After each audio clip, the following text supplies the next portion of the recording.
Deep for three.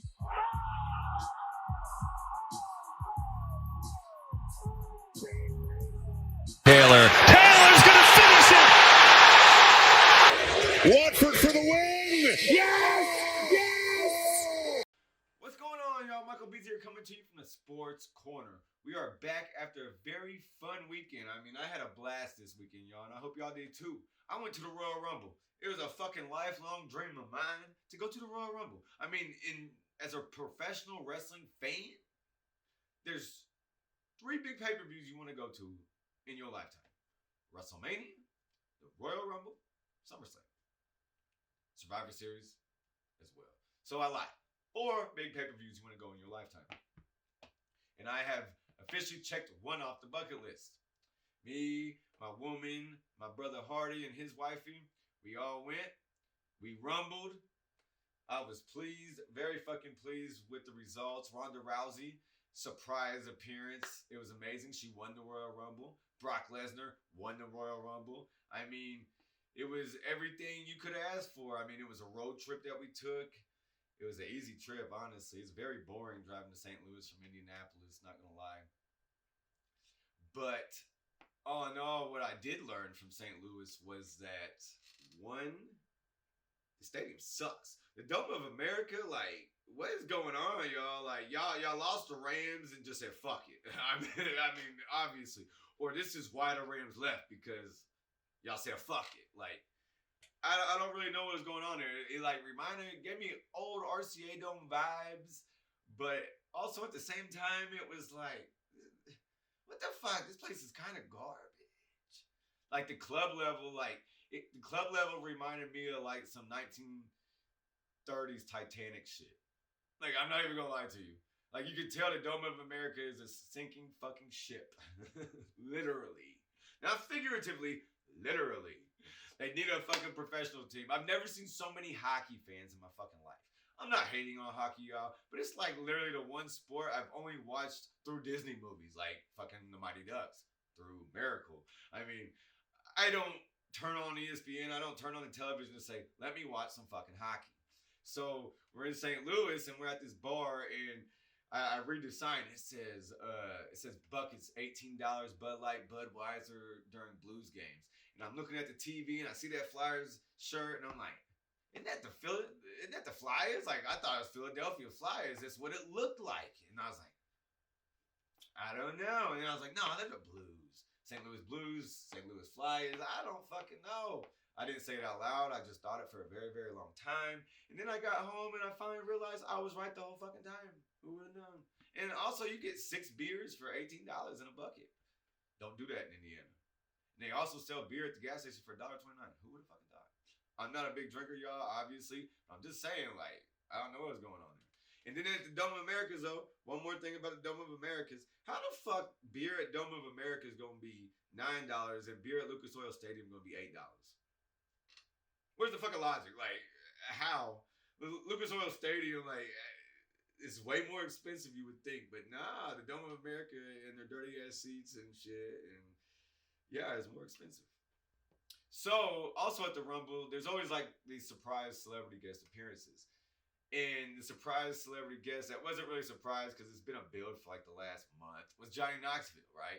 And so Wee Man and Steve-O and all them, they came to the front of the stage. Johnny came down, did his thing in the match and lost. Got kicked in the fucking face, you know, that good ordeal. But I got some backstage footage of Wee Man and Brock Lesnar. I thought Wee Man was fucking dead, y'all. I'm sorry, God. I thought Wee Man was fucking dead. Sorry, Wee Man, you're not dead. It must have been somebody else. Brock Lesnar put Wee Man through a table.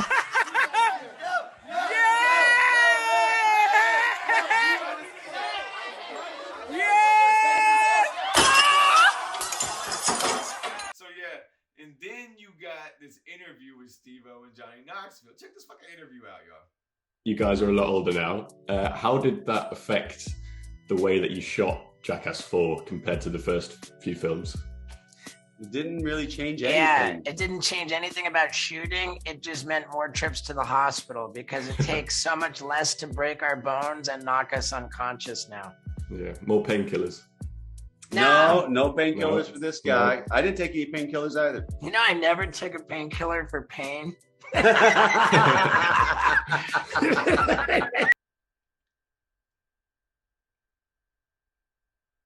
Like, these fucking dudes, like, they are the epitome of don't do drugs. But there's too much to get into. We gotta jump into the episode. Let's go. Count to 30, watching ESPN, yeah, it's game time. Shot like Curry, I just hit 2 outs with the same.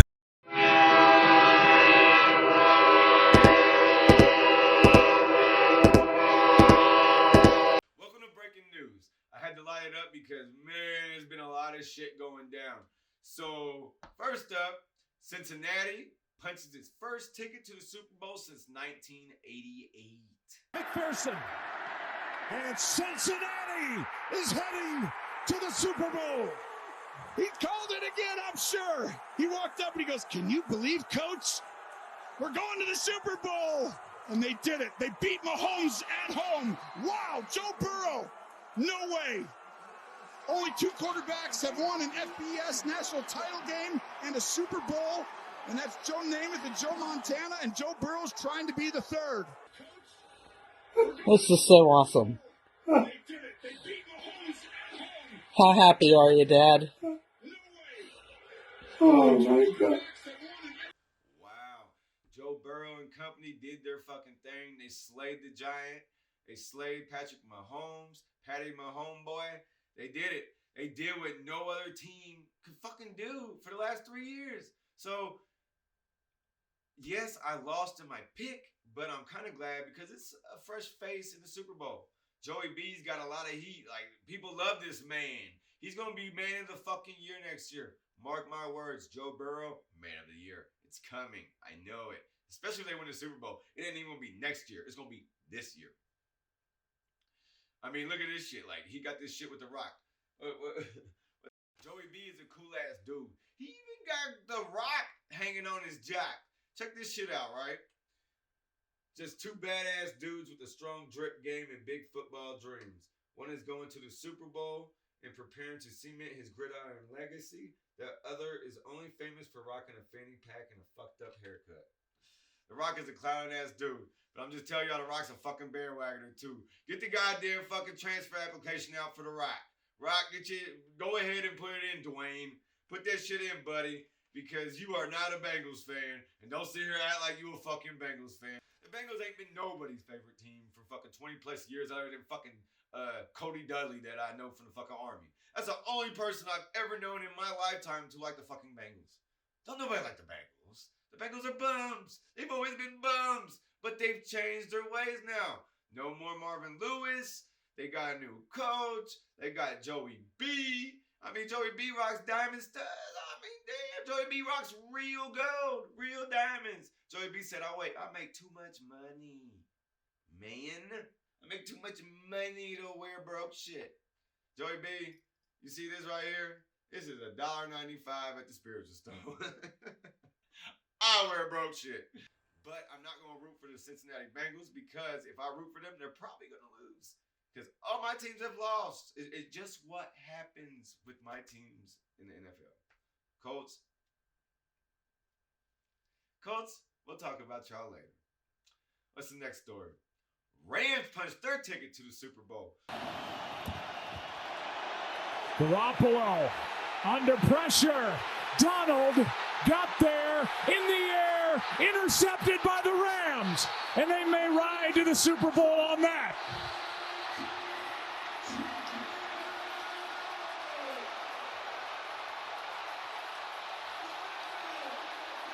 So the Rams did it, y'all. The Rams upset. I mean, they didn't really upset the 49ers. They beat the 49ers. The 49ers are fucking bums. Jimmy G's a fucking bum. I saw yesterday that Jimmy G put out there that he knows he's getting traded, and he just wants to be traded to a winner. Well, you know what, Jimmy G? Take your ass to the Texans, and so the Colts can kick your ass every year. Do that for me. Go to the Texans, Jimmy G. Hell, Jimmy, go to the Titans. Take your ass to the Titans and ruin them, please. Help me out here. Colts have had problems beating the Titans. Jimmy G, go to the Titans because the Colts waxed your asses here. It's big for the NFL, though, just in general with the Rams versus the Bengals, it's going to be a good Super Bowl. We got two high-powered offenses. You got a fucking ferocious defense in the Rams. And then you saw what the Bengals defense did to Patrick Mahomes in the second half last week. Yeah, they got torched in the first half, but damn did they shut him down in the second half. He was not the same man. He went 8 for 18, I believe. Like 150-something. I don't know, something around there. Threw a pick when it mattered. Ran backwards like 20 plus yards for no damn reason. Like, damn, Patty, what are you doing? Throw the ball away. That's my thing with quarterbacks these days as well, y'all. Throw the fucking ball away. Like, why is that so hard to comprehend? It's like that Carson Wentz shit. Like, y'all saw what Jimmy G did against the Rams. I mean, that's that Carson Wentz shit, y'all. Like, throw the ball away. Live to see another down. It was third down when Jimmy G did that against the Rams. They could have fucking survived it and got a first down on fourth down. Y'all saw how many first downs the fucking Chargers got with Herbert on fourth down. The Chargers' last game of the year. So it's just, it's wild to me. It's fucking wild. And then you got two coaches, Sean McVay, 36 years old, Matt Taylor, 38 years old. Matt Taylor comes from the Sean McVay coaching tree. I mean, it's pretty dope. It's going to be a good Super Bowl. And then you got the halftime show. But I ain't going to get too into the Super Bowl because that's going to be a whole other episode next week. So let's get to the next topic. Number 3. The Gypsy King needs a fucking fight, y'all. I'm being asked this question over and over again. I do not know the answers to it. I'm ready to fight this weekend. I've been training 3 weeks. How long does a man need to train? Joshua's a coward. Usyk's a pussy. And Dylan White don't want to fight. So if you can prove me wrong, get to fucking fighting. You pair of cowards. You're all cowards. You're all bumdossers. Either fight or do one. You pack of wet lettuces. I'm just going to keep videoing until one of these cowards decide to fight. You're all cowards. Shithouse bums. I don't care who I fight. AJ, Usyk, Dylan White, or any of them. Fight me. I'm the best man that's ever lived. And these are all coward bumdossers. I'll annihilate the lot of yous and destroy yous. Submit yous. Tap you bitches out. Come and fight. Tyson Fury's pissed the fuck off. He wants to fight. And I ain't mad at Gypsy King. Gypsy King is fucking arrogant. And I love his arrogance. He's like motherfucking pussies. Fight me. Fight me, you blokes. Fight me, bloke. But he does have a challenger now. Dylan White has accepted his challenge, and this was Tyson's message to Dylan White. I can't wait to punch Dylan White's face right in, mate. I'm going to give him the best eye that he's ever had in his life, boy. Dylan White, train hard, sucker, because you're getting annihilated, bum. So basically, Dylan White's going to get his ass whooped. However, some particulars have come up. So Dylan White accepted the fight originally. And then there was a purse bid on it, and the promoter who picked it up was the purse was going 80-20 Fury to White. Well, Dylan White's never made more than fucking hundreds of thousands. We'll say that. He ain't made no money in his fucking fighting career. The man's been fighting for 11 years. He's never made the type of money that he's going to make it just 20%. They're looking at $41 million. He's looking at an $8 million cut of it. And he's saying, no, I don't want that now. I want to make more of the cut. Well, bro, you ain't. Nobody's never heard of you, bro. 24-1, you're a fucking nobody. You're going to get in there. Tyson's going to whoop your ass in the first round. And that's going to be that. And maybe he knows that. But he's also a fucking Brit, too. And he used to be Tyson's sparring partner, so I guess there's bad blood there. Whatever it may be. I don't know. But all I know is Tyson Fury is a bad fucking dude. He is one of the most dominant boxers there is right now. He may be one of the best of all time. And that's not me reaching at all. He's a fucking fighter in life and in the ring. The man had a fucking addiction. He was fucking 400 or 500 pounds. Cocaine addict.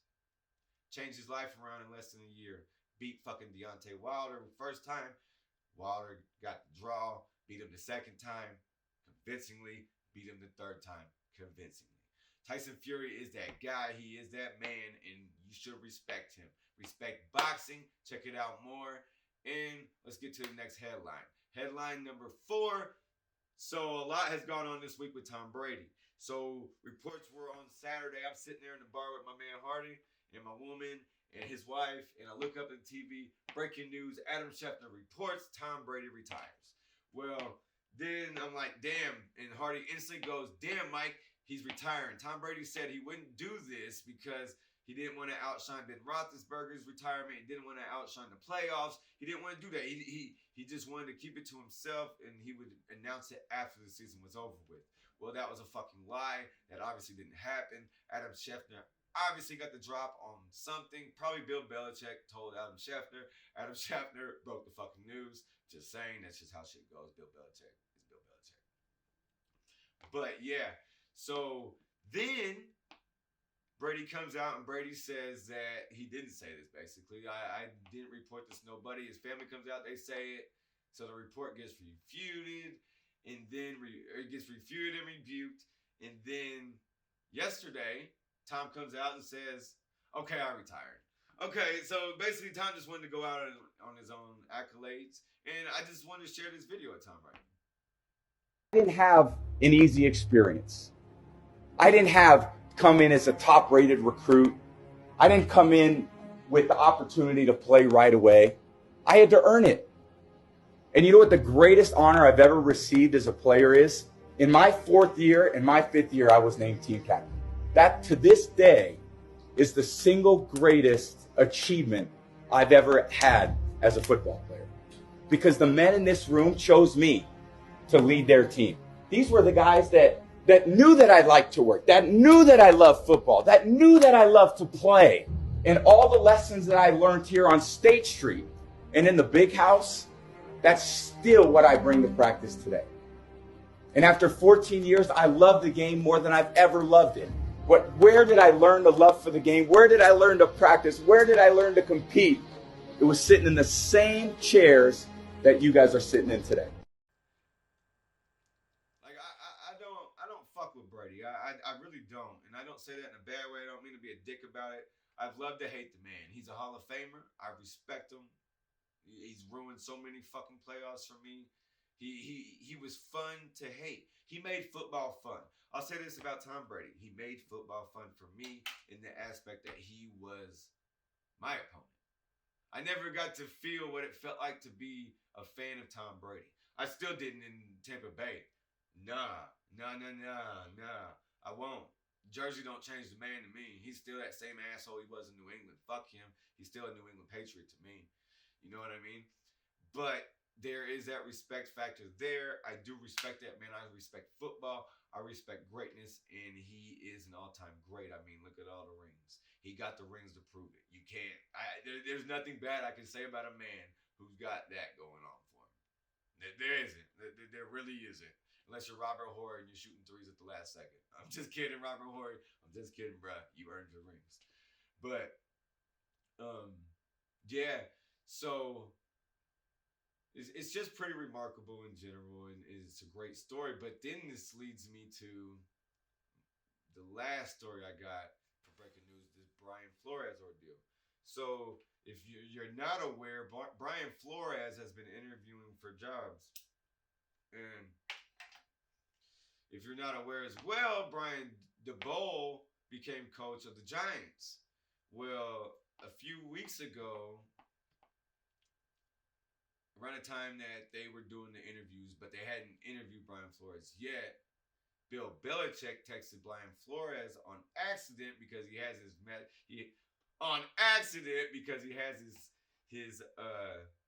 number because he was on the Patriots coaching staff obviously 3 years ago. Flores was. And Belichick congratulated him for getting the job. And then Flores goes, well, BB, I'm not sure what you're talking about. I think you have it wrong. You meant somebody else. And Belichick goes back. He goes, oh, I'm sorry. That was meant for Brian DeBole. And then 3 days later, Brian Flores had to go to the interview with the Giants, who had obviously already made their decision, and sit for 3.5 hours and interview for the job because of the Rooney Rule. So basically, long story short, it's being said now that Brian Flores is suing the NFL. He's suing Bill Belichick. He's suing the Denver Broncos as well because he has some accusations against the Broncos from a couple years ago with John Elway. He was saying John Elway showed up to the interview hungover, and they eventually hired Vic Fangio. Yada yada yada. The story goes on. But yeah, so and then Flores put out this statement as well because he knows that this is going to hurt his coaching career, and it's sad. But God has gifted me with a special talent to coach the game of football. But the need for change is bigger than my personal goals. Because it is. Because the amount of white coaches to black coaches in the NFL, like the disparity is mind-boggling and insane when you have the Rooney Rule. It's kind of like how shit goes in America. I'm not going to get too political, but all I'm going to say is racial disparity exists all across America. Maybe the world, I don't know. I don't live all across the world, but I do live in America. I have studied America. I have studied the statistics of racial disparities in the justice system, in economics, in the economy, and just living, just regular living, homelessness, whatever it may be. There's a disparity at every fucking level because it's systematically built that way. It was systematically built for white privilege to always win. It was, and it's not right. And that's why shit needs to fucking change. And that's why it's good that Brian Flores is doing this. Like, he has to. He has to fight for what is right. And that is what is right. You have to fight for this. That man, Brian Flores, he coached the Dolphins for 2 seasons. Took him to the playoffs his first season with Tua. And he had Ryan Fitzpatrick for half the year, Tua for another half. And then in this past season, his team starts out 1-7, and then they go 8-7 to end the year or something like that. They finished 500 around there. Barely missed the playoffs.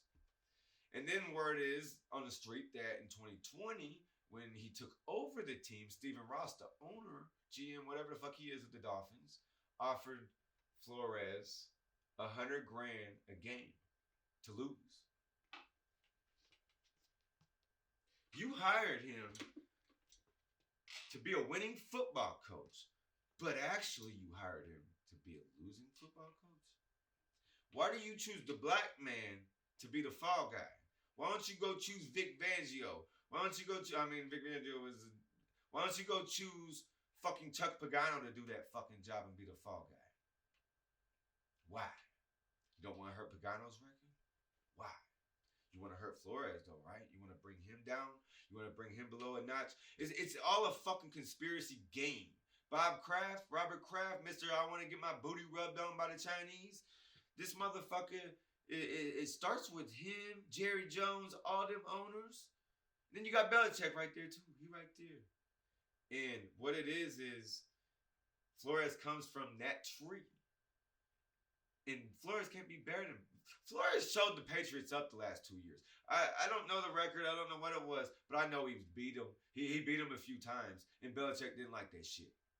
Point blank period. And that's fact. And Belichick just holding the man down. Point blank period. That's what it is. I'm saying it like it is. It's starting to fire me up now. I'm pissed the fuck off because, yeah, I may be white, but I know what's right. And that shit ain't fucking right. Next up is a brand new segment to the Sports Corner entitled For the Record. Let's check it out. Watching word that coming out your mouth will put you in the leaf. Just like Harden when it compact fire, got a quick release. Fans, just so you know, moved up to 130. Whose is this? From 2 o'clock to 1:30. It's yours? It was here, do you remember? For Andrew Jones, please report to the photo booth at this time. Where you want me to sign this at? Man, you gonna give me one? You got another one from me? We got it over there by Fetterman. Man, I need one of these.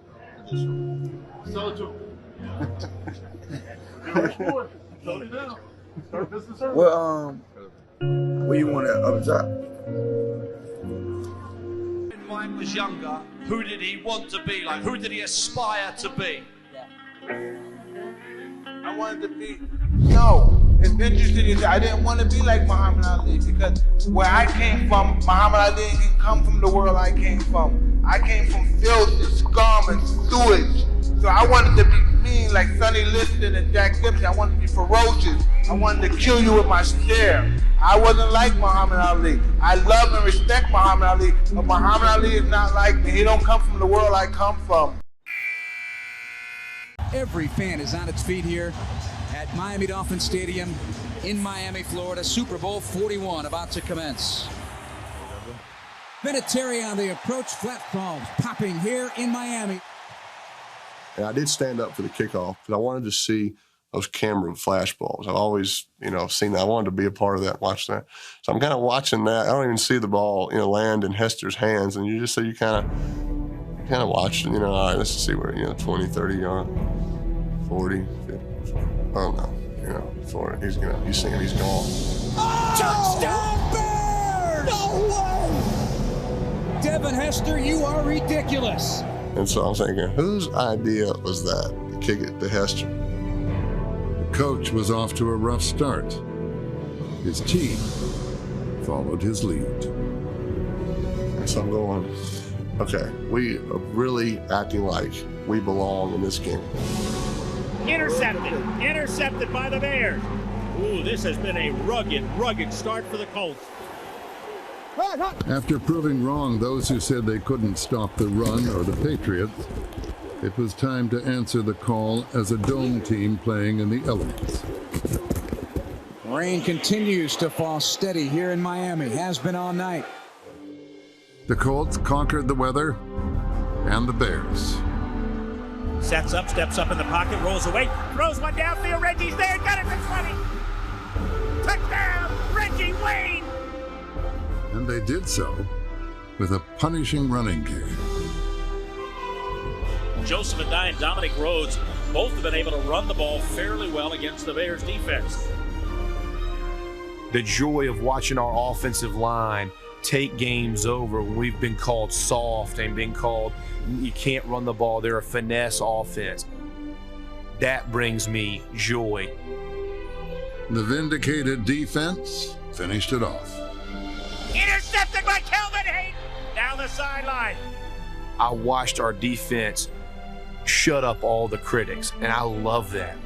Down to the 35, he may score. 15, 10, 5, touchdown, Kelvin Hayden. Go now. No, wait till the clock buzzes. The game's over with.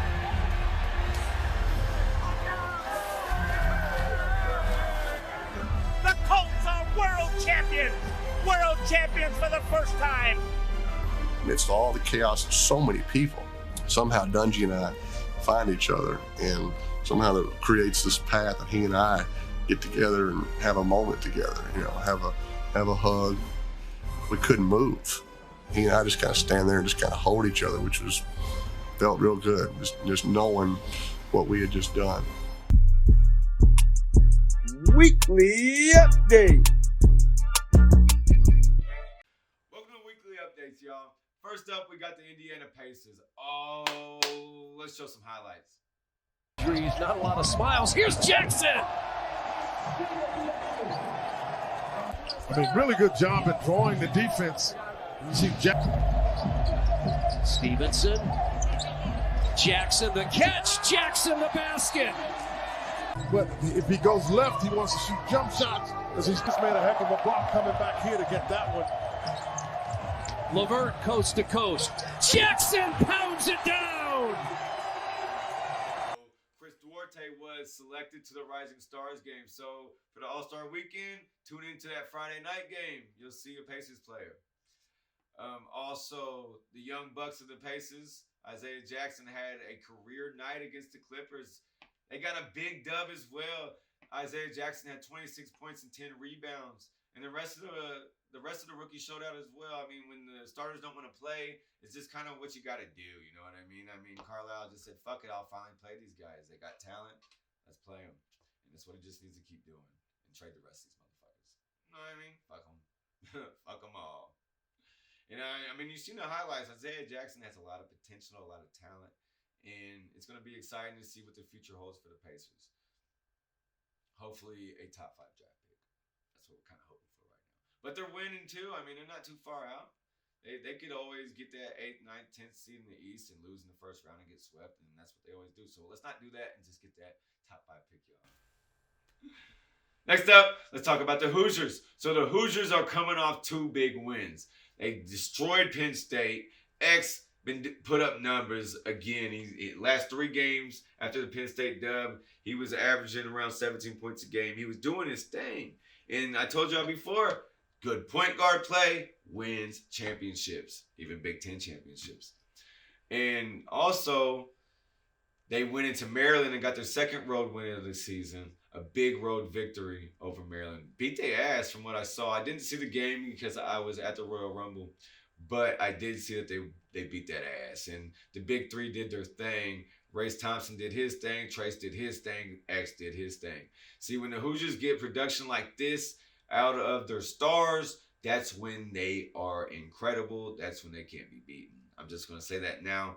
I have a feeling IU's about to run off. They got 9 games left. I think they're going to win at least 7 of their last 9, even though only 4 of them are going to be at home. I think they'll at least win 3 to 4 on the road. Even though they end the season at Purdue, that one's never good. That might be a fucking ego hit. But we are sitting 6th in the Big Ten. We play the number 1 seed in the Big Ten, Illinois, on Saturday at noon. It's going to be a big one. IU has not fared very well against Kofi Coburn. Trace Jackson hasn't done very well. Race Thompson hasn't done very well. Coburn basically has averaged around 15 points, 10 rebounds a game against the Hoosiers.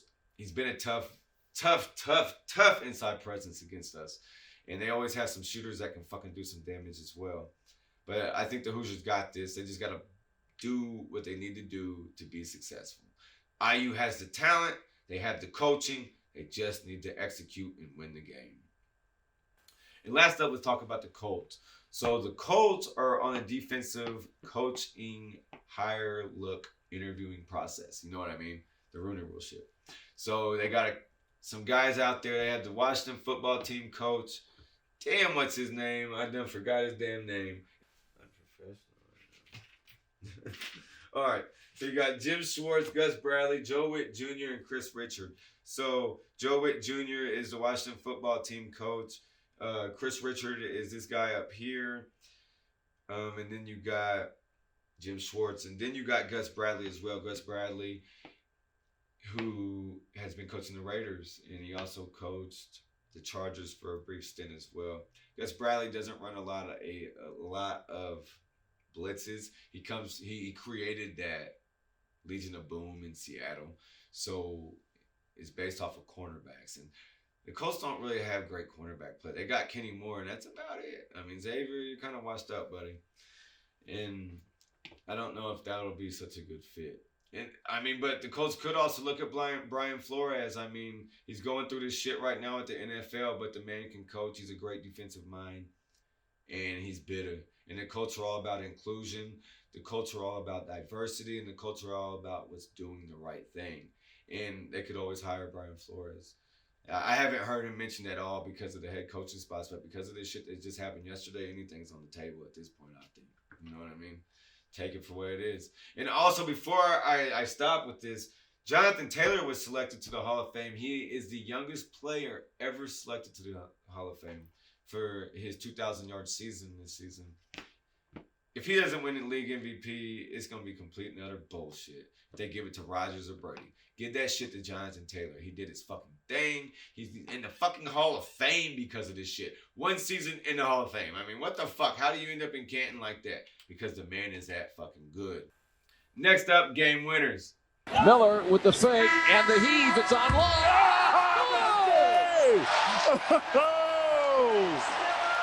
Off the scoreboard, off the glass, nothing but net. So, game winners, I went 1-1 last week, 8-3 overall. The only game I'm really going to talk about this weekend, you got the AFC versus the NFC in the Pro Bowl, the snooze game. It's the snooze bowl. I wish they'd really spice this Pro Bowl up. We all wish they would. It's going to be high scoring. It's going to be impact. It's a score. I can't even think of it off the top of my head. It's just going to be some random high-ass number nobody really gives a fuck about. At least Jonathan Taylor's going to be in it. He was the top vote getter, so that's pretty cool. But I mean, it's fucking Pro Bowl. They kind of just need to just do away with it and figure out another way to do this shit. It's kind of like maybe skills competitions more or something. I don't know. Figure something else out because this shit sucks. Or play 7-on-7.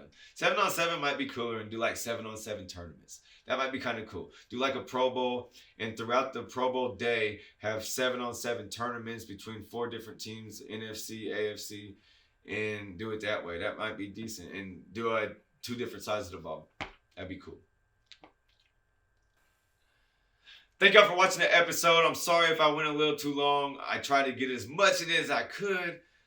It was awesome. Please don't forget to like, subscribe, share, comment. Again, like, subscribe, share, comment. And before I get out of here, I just want you all to remember, don't work 8 hours for a job and come home and go to sleep and say you're tired. You're just uninspired. Dwayne "The Rock" Johnson. Until next time, y'all. Peace. Go Hoosiers.